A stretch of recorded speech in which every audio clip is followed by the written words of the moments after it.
restaurants or hotels and things like that.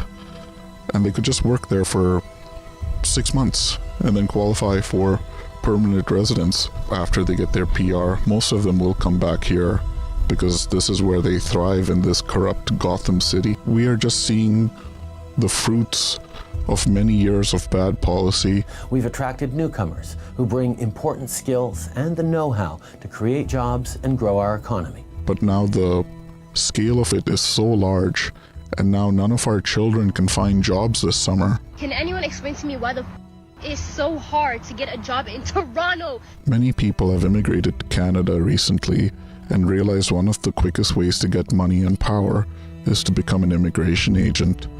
And you can see these immigration agents online are coaching students on how to apply as refugees and also how to get politically active. When 700 students were caught with fraudulent papers, the government ordered them to be deported, but they started protesting by the airport and they brought in religious music as if to say this is some religious struggle.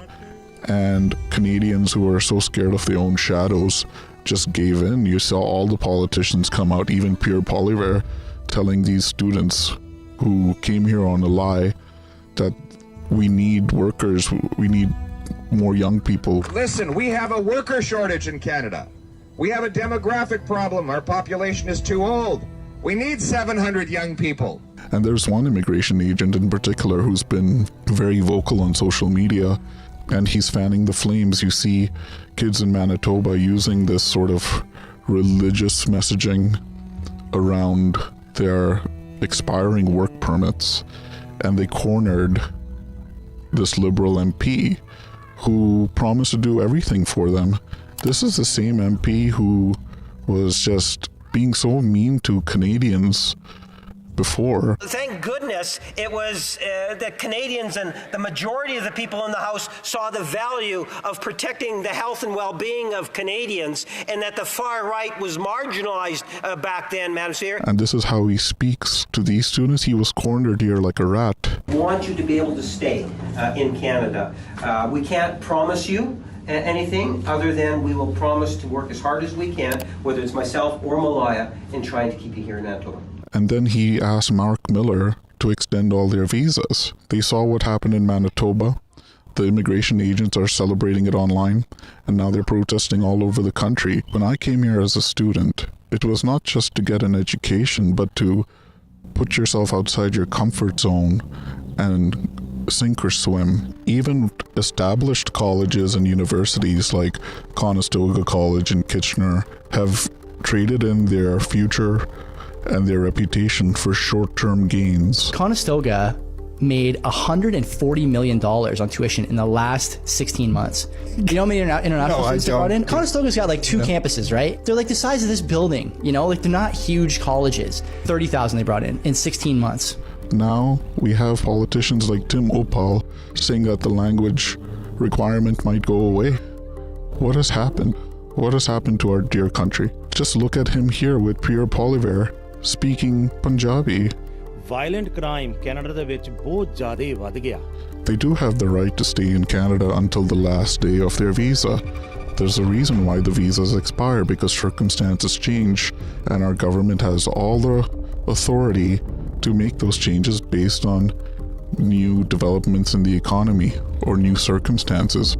Nobody's promised them anything. There's no combination of words in any language I speak that can get through to a person like Trudeau. Does he want to be responsible for a country where women are not safe at night, or on a bus, or in an elevator, or on a train?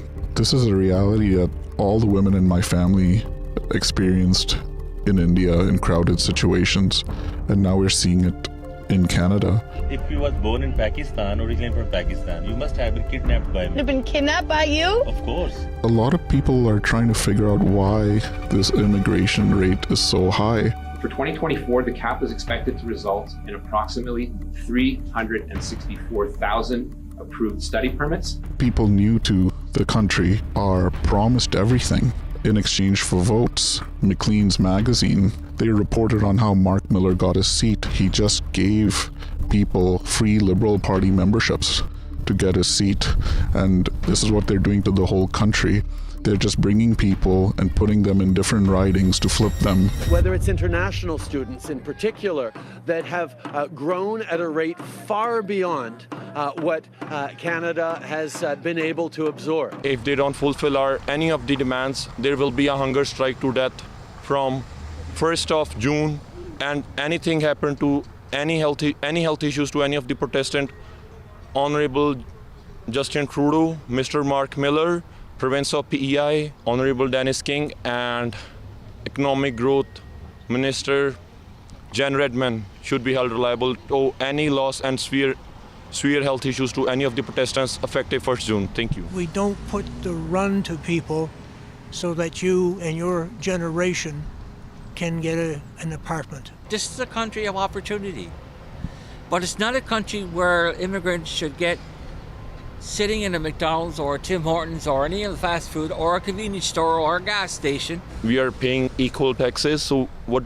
we demand? We just demand equal rights. We are just not demanding something for free. We demand fair.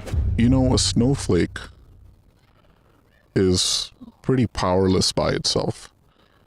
It'll just melt the minute it lands in your palm. But millions and billions of snowflakes are responsible for the avalanche. I need more snowflakes to speak up. We need to cause an avalanche.